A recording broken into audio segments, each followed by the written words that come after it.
ನಮಸ್ತೆ ವೀಕ್ಷಕರೇ, ಇವತ್ತು ನಾನು ಸಿಂಪಲ್ ಆಗಿ ಮಶ್ರೂಮ್ ಮಸಾಲಾನ ಹೇಗೆ ಮಾಡೋದು ಅಂತ ತೋರಿಸ್ಕೊಡ್ತೀನಿ, ನೋಡ್ಕೊಳ್ಳಿ.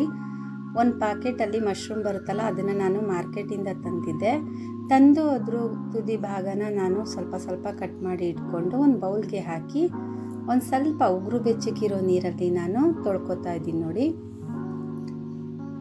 ಉಗುರು ಬೆಚ್ಚಕ್ಕಿರಬೇಕು, ಜಾಸ್ತಿ ಬಿಸಿ ಇರಬಾರ್ದು. ಆ ನೀರಲ್ಲಿ ನಾನು 2 ಟೈಮ್ ತೊಳ್ಕೊತೀನಿ.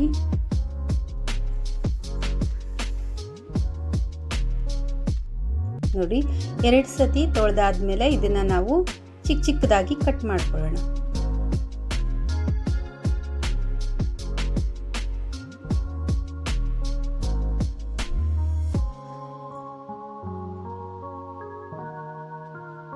ಒಂದರಲ್ಲಿ 6 ಭಾಗ ಆದರೂ ಮಾಡ್ಕೊಳ್ಳಿ, ಅಥವಾ ಒಂದರಲ್ಲಿ 4 ಭಾಗ ಆದರೂ ಮಾಡ್ಕೊಳ್ಳಿ. ಚಿಕ್ಕದಾಗಿದ್ದರೆ ಚಪಾತಿಗೆ ಎಲ್ಲ ತಿನ್ನೋಕ್ಕೆ ಚೆನ್ನಾಗಿರುತ್ತೆ. ಆದಷ್ಟು ದಪ್ಪ ಇದ್ರೂ ಪರವಾಗಿಲ್ಲ, ನಿಮ್ಗೆ ಹೆಂಗೆ ಇಷ್ಟ ಹಂಗೆ ನೀವು ಕಟ್ ಮಾಡ್ಕೋಬೋದು.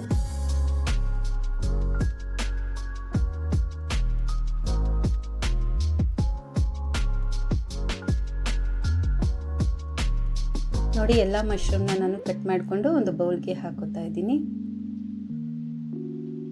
ಇದಕ್ಕೆ ಸ್ವಲ್ಪನೇ 1 ಸ್ಪೂನಷ್ಟು ಗರಂ ಮಸಾಲ ಪೌಡರ್, ಅಥವಾ ಅದಿಲ್ಲ ಅಂದರೆ ಚಿಕನ್ ಪೌಡರ್, ಇದನ್ನು ನಾವು ಆ್ಯಡ್ ಮಾಡಿಕೊಂಡು ಕ್ಲೀನಾಗಿ ಮಿಕ್ಸ್ ಮಾಡ್ಕೊಳ್ಳೋಣ.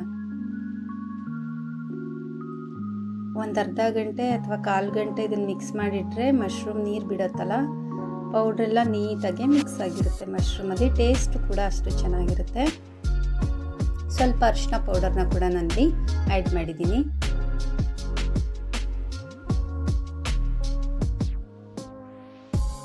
ಈಗ ಸ್ವಲ್ಪ ಪ್ರಮಾಣದಲ್ಲಿ 1 ಸ್ಪೂನಷ್ಟು ಉಪ್ಪನ್ನ ಸೇರಿಸಿದ್ದೀನಿ. ಇದೆಲ್ಲ ನೀಟಾಗಿ ಮಿಕ್ಸ್ ಆಗಬೇಕು, ಆ ಥರ ಕಲಿಸ್ಕೊಳ್ಳೋಣ.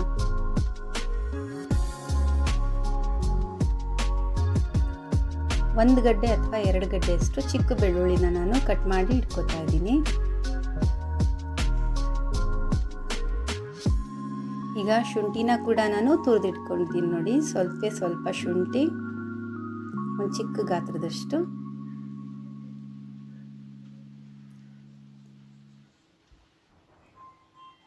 ದೊಡ್ಡ ಗಾತ್ರದ್ದು 1-2 ಈರುಳ್ಳಿನ ಕಟ್ ಮಾಡ್ಕೋಬೇಕಾಗತ್ತೆ. ಇದನ್ನ ನಾವು ಸಣ್ಣದಾಗಿ ಕಟ್ ಮಾಡ್ಕೋಬೇಕು. ನೋಡಿ, ಚಿಕ್ಕದಾಗಿ ಕ್ಲೀನಾಗಿ ಕಟ್ ಮಾಡಿ ಇಟ್ಕೊಂಬೇಡ ಸೈಡ್ಗೆ.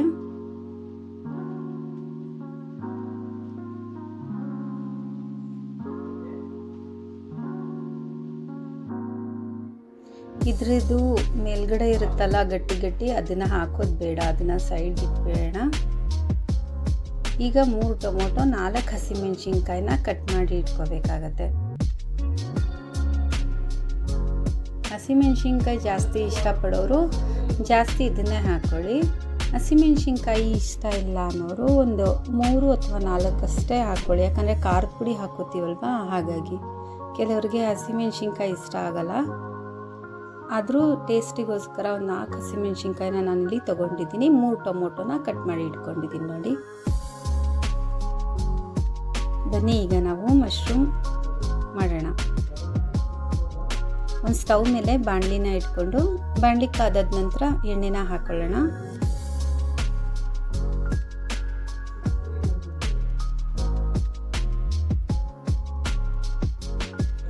ಎಣ್ಣೆ ಎಷ್ಟು ಬೇಕೋ ಅಷ್ಟು ನೋಡಿಕೊಂಡು ಹಾಕೊಳ್ಳಿ.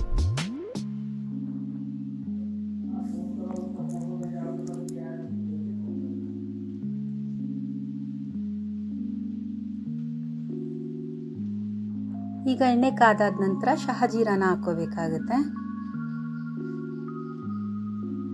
ಶಹಜೀರ ಹಾಕೊಂಡ್ಮೇಲೆ ಬೆಳ್ಳುಳ್ಳಿ ಹೆಸಳನ್ನ ಕೂಡ ನಾನಿಲ್ಲಿ ಹಾಕೋತಾ ಇದ್ದೀನಿ. ನೋಡಿ, ಇದನ್ನ ನೀವು ಚಿಕ್ಕದಾಗಿ ಕಟ್ ಮಾಡಿ ಕೂಡ ಹಾಕೋಬೋದು, ಅಥವಾ ಡೈರೆಕ್ಟಾಗಿ ಬೆಳ್ಳುಳ್ಳಿನ ಹಿಂಗೆ ಹಾಕೋಬೋದು. ಸಿಪ್ಪೆ ಸುಲಿದಿದ್ದ ಬೆಳ್ಳುಳ್ಳಿನ, ಒಂದು 4 ಒಣಮೆಣಸಿನ್ಕಾಯಿ, ಹಾಗೆ ನಾನು ಕಟ್ ಮಾಡಿ ಇಟ್ಕೊಂಡಿರೋಂಥ ದಪ್ಪ ಗಾತ್ರದ 2 ಈರುಳ್ಳಿ, ಇದನ್ನು ನಾನು ಎಣ್ಣೆಗೆ ಹಾಕೋತಾ ಇದ್ದೀನಿ.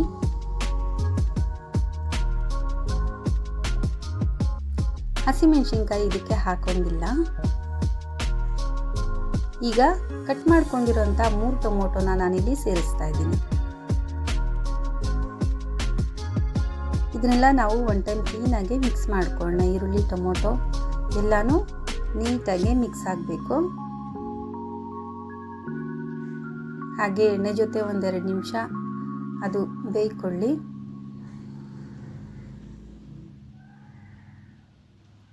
ಸ್ವಲ್ಪ ಬೆಂದಿದೆ ನೋಡಿ. ಸ್ವಲ್ಪ ಟೊಮೊಟೊ ಕರಗೋ ತನಕ ಒಂದು ಸ್ವಲ್ಪ ನಾವು ಚೆನ್ನಾಗಿ ಸ್ಮ್ಯಾಶ್ ಮಾಡ್ಕೊಳ್ಳೋಣ. ಅದಾದ ನಂತರ ಸ್ವಲ್ಪ ನೀರನ್ನು ಹಾಕ್ಕೊಳ್ಳೋಣ. ನೀರನ್ನು ಹಾಕ್ಕೊಂಡು ಮೀಡಿಯಮ್ ಫ್ಲೇಮ್ನಲ್ಲೇ ಇದನ್ನು ನಾವು ಬೇಯೋದಕ್ಕೆ ಬಿಟ್ಬಿಡೋಣ.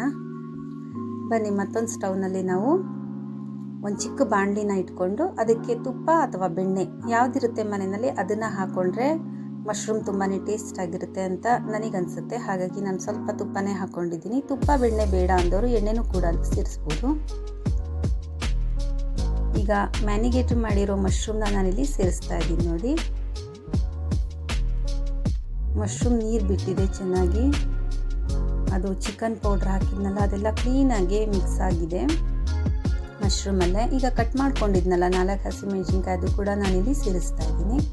ಇದನ್ನು ನಾವು ನೀಟಾಗಿ ಫ್ರೈ ಮಾಡ್ಕೋಬೇಕು. ಫ್ರೈ ಆದ ನಂತರ ಸ್ವಲ್ಪ ನೋಡಿಕೊಂಡು ನೀರು ಅದು ಬೇಯೋಷ್ಟು ಮಾತ್ರ ನೀರನ್ನು ಹಾಕೋಬೇಕಾಗುತ್ತೆ. ನೀರು ಹಾಕ್ಕೊಂಡ್ಮೇಲೆ ನಾವು ಇದನ್ನು ಬೇಯೋದಕ್ಕೆ ಬಿಟ್ಬಿಡೋಣ. ಈಗ ಕ್ಯಾಪ್ನ ಕ್ಲೋಸ್ ಮಾಡಿ ಒಂದು 10-15 ನಿಮಿಷ ಅದು ಬೇಯೋ ತನಕ ನಾವು ಬಿಟ್ಬಿಡೋಣ.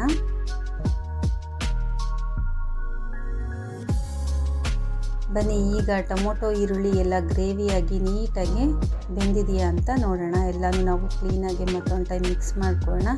ಬೆಳ್ಳುಳ್ಳಿ ಎಲ್ಲ ನೀಟಾಗಿ ಕರಗಿರಬೇಕು, ಆ ರೀತಿ ನಾವಿಲ್ಲಿ ಬೇಯಿಸ್ಕೋಬೇಕಾಗುತ್ತೆ. ಈ ಟೈಮ್ನಲ್ಲಿ 1-2-3 ಸ್ಪೂನು ಧನಿಯಾ ಹಾಕೋಬೇಕು. ಧನಿಯಾ ಹಾಕ್ಕೊಂಡಷ್ಟು ಗ್ರೇವಿ ಗಟ್ಟಿ ಆಗ್ತಾ ಹೋಗುತ್ತೆ ನೋಡಿ. ಜಾಸ್ತಿ ನೀರಿದ್ರೂ ಚೆನ್ನಾಗಿರಲ್ಲ, ಹಾಗಾಗಿ ಇಲ್ಲಿ ಗಟ್ಟಿ ಮಾಡಿಕೊಂಡ್ರೆ ಮಶ್ರೂಮ್ ಗ್ರೇವಿ ಅಥವಾ ಮಶ್ರೂಮ್ ಮಸಾಲ ತುಂಬಾ ಚೆನ್ನಾಗಿ ಬರುತ್ತೆ.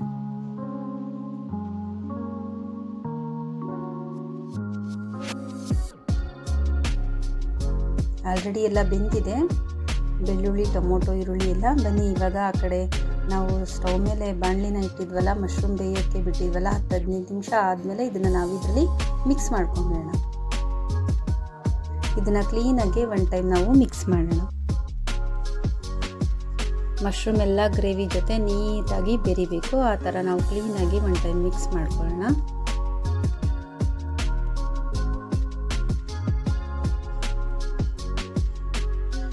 ಇನ್ನು ಯಾರೆಲ್ಲ ನನ್ನ ಚಾನಲ್ಗೆ ಸಬ್ಸ್ಕ್ರೈಬ್ ಮಾಡಿಲ್ಲ ವೀಕ್ಷಕರೇ, ನೀವೆಲ್ಲ ಸಬ್ಸ್ಕ್ರೈಬ್ ಮಾಡ್ಕೊಳ್ಳಿ ನನ್ನ ಚಾನಲ್ಗೆ. ನಿಮ್ಮ ಪ್ರೋತ್ಸಾಹ ಸಹಕಾರ ನಮ್ಮ ಮೇಲೆ ಯಾವಾಗಲೂ ಇರಬೇಕು. ಈಗ ಇದಕ್ಕೆ ಮ್ಯಾಚಿಂಗಾಗಿ ನಾವು ಪರೋಟಾನ 1-2 ಪರೋಟಾನ ನೀಟಾಗಿ ಹಾಕ್ಕೊಂಬೇಡ ಅಂದ್ಬಿಟ್ಟು ನಾನಿವಾಗ ಪರೋಟ ಮಾಡ್ಕೋತಾ ಇದ್ದೀನಿ. ಚಪಾತಿ ಯಾವಾಗಲೂ ತಿಂತಾನೆ ಇರ್ತೀವಲ್ಲ, ಸೊ ಹಾಗಾಗಿ ಪರೋಟಾನು ಟೇಸ್ಟ್ ಮಾಡಬೇಕು ಅನ್ನಿಸ್ತು ಅಂದ್ಬಿಟ್ಟು ನಾನಿವತ್ತು ಪರೋಟ ಮಾಡ್ಕೋತಾ ಇದ್ದೀನಿ. ನೀವು ಚಪಾತಿ ಬೇಕಂದರೆ ಚಪಾತಿ, ಅಕ್ಕಿ ರೊಟ್ಟಿ ಏನಾದರೂ ಮಾಡ್ಕೊಂಡು ತಿನ್ಬೋದು, ಕಾಂಬಿನೇಷನ್ ಚೆನ್ನಾಗಿರುತ್ತೆ.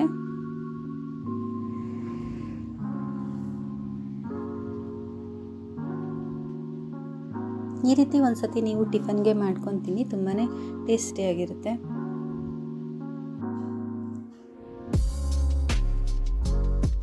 ಯಾರೆಲ್ಲ ಡಯಟ್ ಮಾಡ್ತಿರೋ ಅವ್ರಿಗೆ ಅಂತೂ ಇದು ತುಂಬಾ ಚೆನ್ನಾಗಿರುತ್ತೆ. ಚಪಾತಿ ಪರೋಟ, ಅನ್ನ ಕಮ್ಮಿ ತಿನ್ನೋರಿಗೆಲ್ಲ ಇದು ತುಂಬಾ ಟೇಸ್ಟಿ ಅನಿಸುತ್ತೆ ಮತ್ತು ಆರೋಗ್ಯಕ್ಕೂ ಕೂಡ ಒಳ್ಳೆಯದು. ಮಶ್ರೂಮು ನೋಡಿ, ಮಶ್ರೂಮ್ ಮಸಾಲ ಗ್ರೇವಿ ರೆಡಿಯಾಗಿದೆ. ಈಗ ಸರ್ವ್ ಮಾಡ್ಕೊಳ್ಳೋಣ.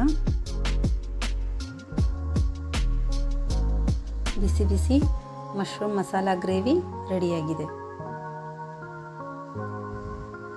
ಈ ರೀತಿ ನೀವು ಒಂದ್ಸತಿ ಟ್ರೈ ಮಾಡಿ ವೀಕ್ಷಕರೇ, ತುಂಬಾ ಟೇಸ್ಟಿಯಾಗಿರುತ್ತೆ. ನೀವು ಒಂದ್ಸತಿ ಮಾಡಿ.